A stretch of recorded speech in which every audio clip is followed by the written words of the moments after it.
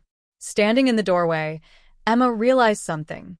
The revenge had been sweet, yes, but the real victory wasn't silencing her sister. It was becoming someone who no longer needed to care what her sister thought. On a quiet Sunday, Emma took her son to the park. He raced across the grass, laughing, while she sat on a bench with a notebook in hand. She scribbled plans for expansion, but also something else, a foundation. Scholarships for single moms, she wrote. Startup grants for women with nothing but an idea. Because Emma knew what it felt like to start with nothing, and she refused to be the last woman who had to fight her way out alone. As the sun set, her son ran back to her, breathless. "Mommy, are you going to be in another magazine?" he asked with a grin. Emma laughed, hugging him tightly. "Maybe. But even if I'm not, we already have everything we need." She looked at the horizon, the orange glow of the sky spreading like fire. Her journey had started with humiliation. It had been fueled by rage, by necessity, by the desperate need to prove herself. But it was ending in something greater, peace and legacy. Emma Carter wasn't just surviving anymore. She was building something that would outlast her. And that was the sweetest revenge of all,